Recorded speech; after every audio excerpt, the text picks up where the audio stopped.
ಚಲೋ ರೇಟ್ ಸಿಕ್ಕರೆ ಲಾಭ 10ರಿಂದ 12 ಲಕ್ಷ ರೂಪಾಯಿ ಲಾಭ ಆಗ್ತೈತೆ ಅನ್ನೋ ನಿರೀಕ್ಷೆಯಲ್ಲಿದ್ದೀವಿ. ಪಪ್ಪಾಳಿ ರಸದಿಂದ ಡೆಂಗಿ ಜ್ವರ ಕಮ್ಮಿ ಆಗುತ್ತೆ, ಬಿಳೆ ಕಣಗಳ ಹುಟ್ಟುತ್ತವೆ ಇದಕ್ಕೆ.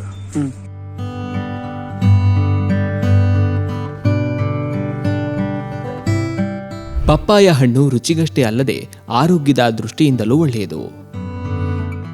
ಆಕರ್ಷಕ ಬಣ್ಣ, ಸ್ವಾದಿಷ್ಟ ಪಪ್ಪಾಯಕ್ಕೆ ಬೇಡಿಕೆ ಹೆಚ್ಚಿದೆ. ಇಂತಹ ಪಪ್ಪಾಯ ಹಣ್ಣನ್ನ ಸಾವಯವ ಗೊಬ್ಬರ ಬಳಸಿ ಬೆಳೆಯುವ ಮೂಲಕ ಕೊಪ್ಪಳ ಜಿಲ್ಲೆಯ ಪ್ರಗತಿಪರ ರೈತ ಅಜೀಜಾ ಕೊಣ್ಣೂರ ಇತರೆ ರೈತರಿಗೆ ಮಾದರಿಯಾಗಿದ್ದಾರೆ.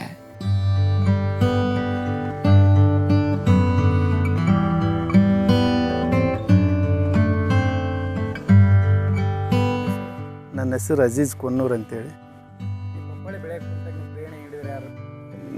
ನಾವು ಸ್ವಂತ ಇದರಲ್ಲಿದ್ದ ಮಾಡಿದ್ದೇವೆ, ಲಾಭ ಆಗ್ತೈತೆ ಅಂತೇಳಿ. ಒಳ್ಳೆ ಇದು 4 ಎಕರೆ ಇದೆ, ಬರೀ ಪಪ್ಪಾಳಿ ಒಂದೇ.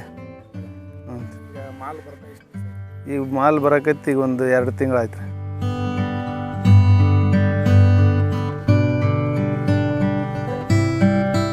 $3,200 ಗಿಡ ಇದ್ದಾವೆ.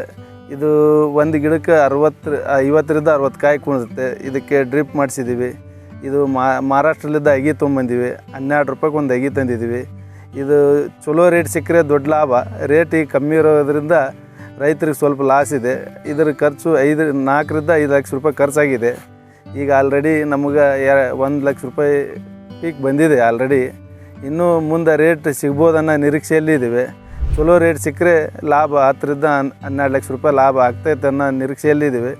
ರೇಟ್ ಸಿಗಬೇಕಾಗಿದೆ. ರೇಟ್ ಇನ್ನೂ ಮುಂದಿನ ದಿನಮಾನಗಳಲ್ಲಿ ರೇಟ್ ಸಿಗುತ್ತಂತೇಳಿ ಅಲ್ಲಿ ಏಜೆಂಟ್ರು ಹೇಳ್ತಿದ್ದಾರೆ.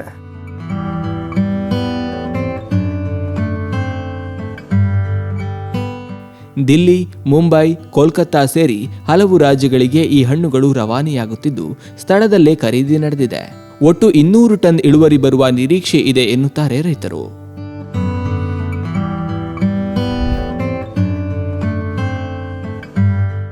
ಇದು 18 ತಿಂಗಳ ಬರ್ತೈತೆ ಅಂತ ಹೇಳ್ಯಾರ. ಈಗ ನಮಗೆ ಚಾಲು ಆಗಿ ಈಗ 10ರಿಂದ 11ನೇ ತಿಂಗಳ ಚಲ್ತಿಯಲ್ಲಿದೆ.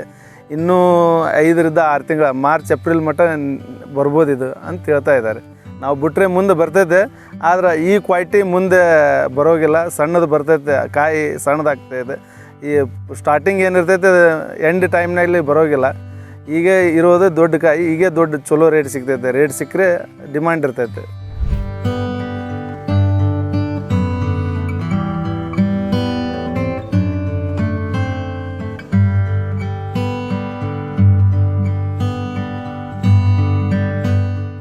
ಇದರಿಂದ ಆರೋಗ್ಯಕ್ಕೆ ಒಳ್ಳೇದಂತಲ್ರಿ? ಆರೋಗ್ಯಕ್ಕೆ ಒಳ್ಳೇದೇನು, ಹೊಟ್ಟೆಯಲ್ಲಿ ಇರ್ತಕ್ಕಂಥ ಕಸರುಗಳನ್ನು ಇದು ತಾಳು ಕರಗಿಸುತ್ತೆ. ಒಳ್ಳೆ ವಿಟಮಿನ್ ಇದು ವೀಟಿಗೆ ಎಲ್ಲ ಬಸ್ ಮಾಡುತ್ತೆ. ಆ ವಿಚಾರದಿಂದ ಪಪ್ಪಾಯ ಹಣ್ಣು ಚಲೋ ಅಂತ. ಈ ಲಿವರ್ನಲ್ಲಿ ಹಳ್ಳದವ ಅವು ಅಂತಾರ. ಇದನ್ನ ತಿಂದ್ರೆ ಏನೂ ಆಗಲ್ರಿ, ಕರಿಗೋಕತ್ತೆ, ಕರಿಗಿ ಬಿಡುತ್ತೆ. ಈ ಹಣ್ಣು ಈ ಜನ ತಿನ್ನೋದು ಬಿಟ್ಟಿದಕ್ಕೆ ಇಲ್ಲಾರದ ರೋಗಗಳು ಬರ್ತಾವಂತೀರಿ? ಇದನ್ನ ತಿನ್ನಬೇಕ್ರಿ, ತಿಂದ್ರೆ ಇದು ಹೋಗೋದು. ಅವಾಗ ಈಗ ಇಟ್ಟು ಸಿಗ್ತಿದ್ದಿಲ್ಲ, ಮನೆ ಮುಂದೆ 1-2 ಗಿಡ ಹಾಕ್ತಿದ್ವಿ. ಅವನ್ನ ನಾವು ಅರ್ಧ ಕೊಡ್ತಿದ್ವಿ. ಜ್ವರ ಬಂದಪ್ಪ ತೆಲಿಗೆ ಹಾಕ್ತಿದ್ವಿ. ಈಗೇನಿಲ್ಲ. ಪಪ್ಪಾಳಿ ಒಳ್ಳೇದೈತಿ, ಜನರಿಗೆ ಒಳ್ಳೇದೈತಿ, ಬೆಳೆಯರಿಗೂ ಇದು ಪ್ರೋತ್ಸಾಹ ಕೊಡ್ಬೇಕು. ಅದ ಇದು ಮತ್ತೆ ಖರ್ಚು ಕಮ್ಮಿ ಅಂತೀರಿ? ಖರ್ಚು ಐತ್ರಿ, ಹೆಚ್ಚೈತಿ ಖರ್ಚು ಐತಿ. ಆಳು ಓಳು, ಎಣ್ಣೆ, ನೀರ್ ಕಟ್ಟೋದು ಬಹಳ ತೊಂದ್ರೆ ಐತಿ. ಇದಕ್ಕೆ ತೊಂದ್ರೆ. ಕಷ್ಟಪಟ್ರೆ ಲಾಭ ಜಾಸ್ತಿ. ಕಷ್ಟಪಟ್ರೆ ಲಾಭ ಐತ್ರಿ. ದುಡಿಲಾರ್ದ ಎಲ್ಲಿಂದ ಕೊಡ್ತಾರ? ಯಾರು ಕೊಡ್ತಾರ? ಕೈ ಕೆಸರಾದ್ರೆ ಬಾಯಿ ಮೊಸರು. ಹ್ಞೂನ್ರಿ.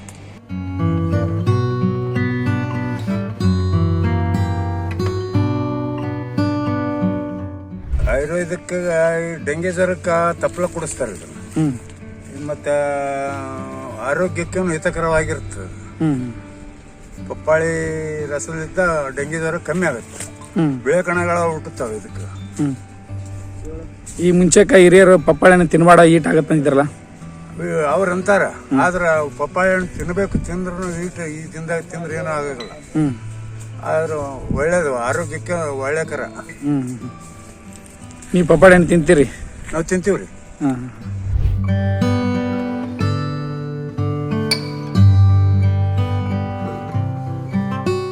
ಒಟ್ಟಾರೆಯಾಗಿ ಆರೋಗ್ಯಕ್ಕೂ ಉತ್ತಮವಾದ ಹಾಗೂ ಹೆಚ್ಚಿನ ಲಾಭವನ್ನು ಕೂಡ ನೀಡುವ ಪಪ್ಪಾಯ ಬೆಳೆ ಬೆಳೆಯುವ ಮೂಲಕ ರೈತ ಅಜೀಜಾ ಕೊಣ್ಣೂರ ಅವರ ಮುಖದಲ್ಲಿ ಮಂದಹಾಸ ಮೂಡಿದೆ.